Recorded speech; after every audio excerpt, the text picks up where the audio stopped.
Hai semuanya, gimana kabar kalian? Semoga selalu dalam keadaan baik. Jadi welcome back teman-teman di segmen analisa pagi. Dan seperti biasa di segmen kali ini kita akan mengulas untuk update news dan juga pergerakan dari market, khususnya market Bitcoin.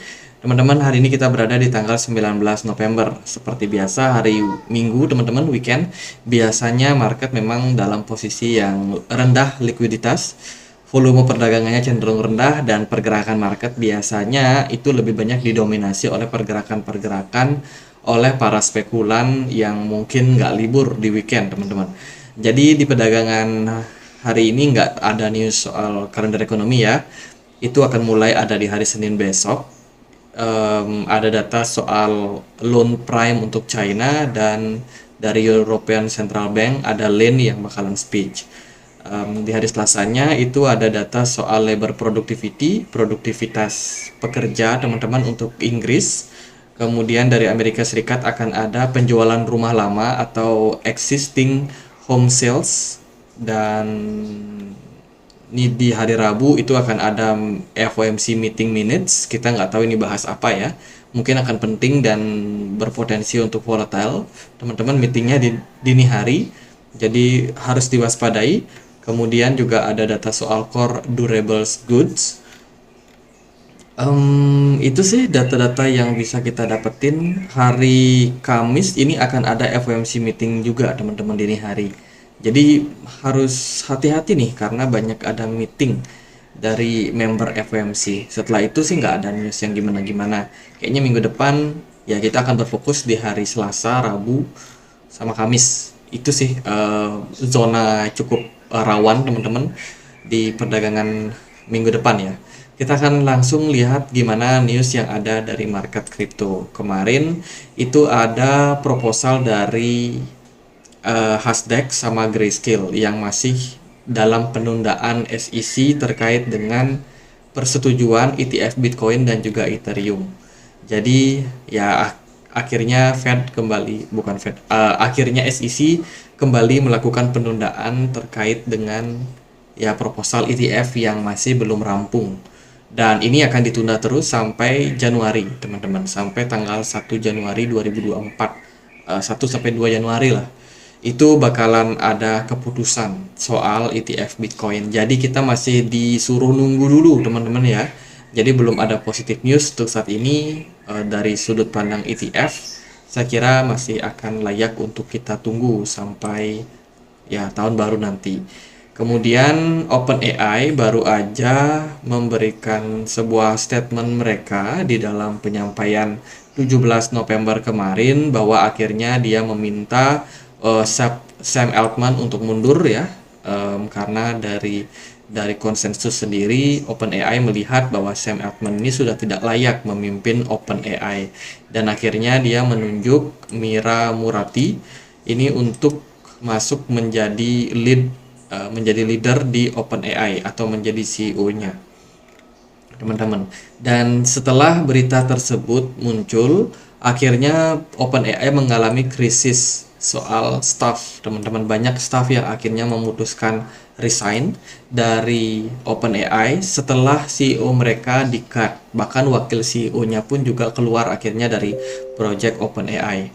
Dan ini mungkin tidak akan memberikan impact langsung terhadap market crypto, tapi salah satu project dari Sam Altman yaitu WLD atau Worldcoin itu udah mengalami koreksi di perdagangan kemarin bahkan sampai 13%, teman-teman. Jadi kita akan lihat gimana statementnya, apakah OpenAI masih bagus atau enggak ya. Ini tentunya berita yang kurang bagus lah bisa dibilang untuk OpenAI sama WLD atau Worldcoin.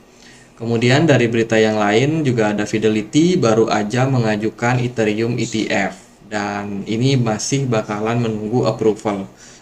Bayangin SEC banyak sekali mendapatkan waiting list terkait dengan proposal ETF, baik itu Bitcoin ETF ataupun Ethereum ETF yang baru-baru ini diajukan, dan satu persatu mereka sedang melakukan reviewing perihal tersebut, teman-teman. Jadi kita masih harus menunggu gimana kelanjutannya.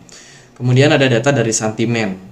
Kripto kapitalisasi pasar sementara kehabisan tenaga setelah rally besar selama 4 minggu.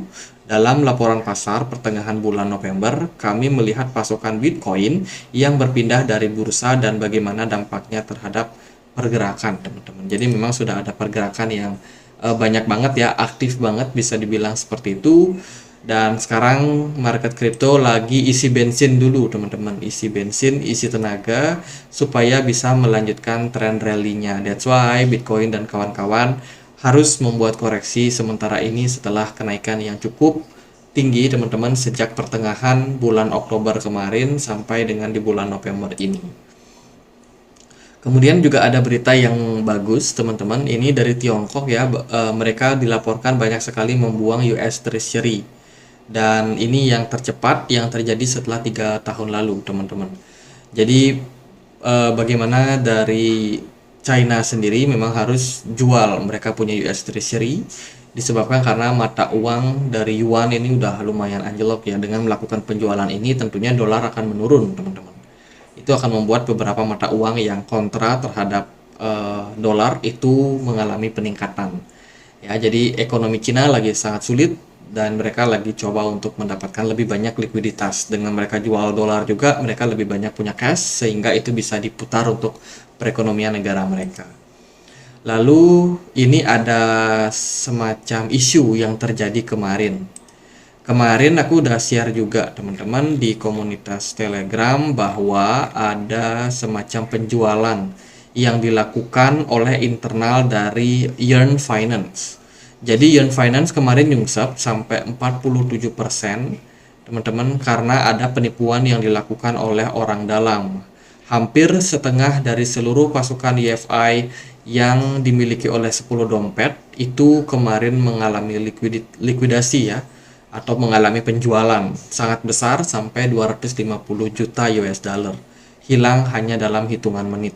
Kemarin harga YFI nyungsep.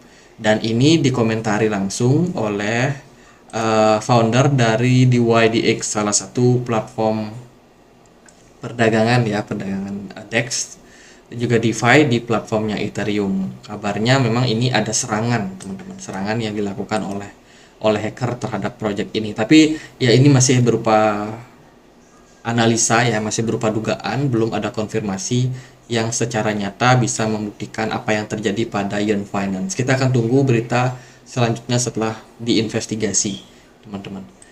Itu dari beberapa news yang kita bisa sampaikan. Kemudian juga ada tim dari One Inch itu baru aja menjual sebagian besar token Uniswap, teman-teman. Ini ada something nih yang sepertinya terjadi pada Uniswap, kenapa mereka melakukan penjualan.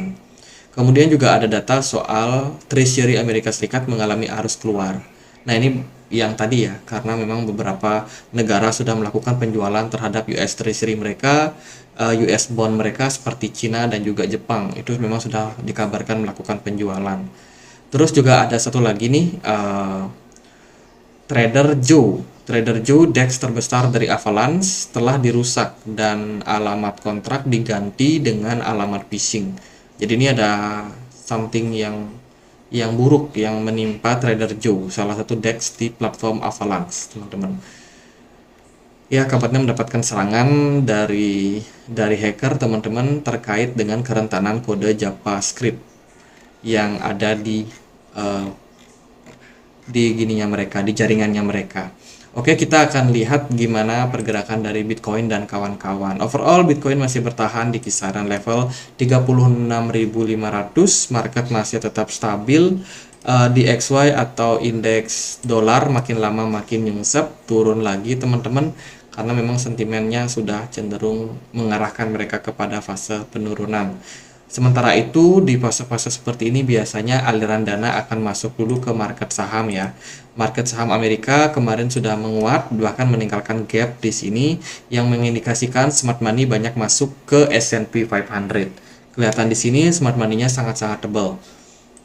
Kalau dari gold itu justru sebaliknya teman-teman, gold seperti mengalami buangan dalam beberapa waktu. Jadi dari sini kita bisa mendapatkan indikasi nih bahwa menjelang bulan Desember kita akan memasuki window dressing.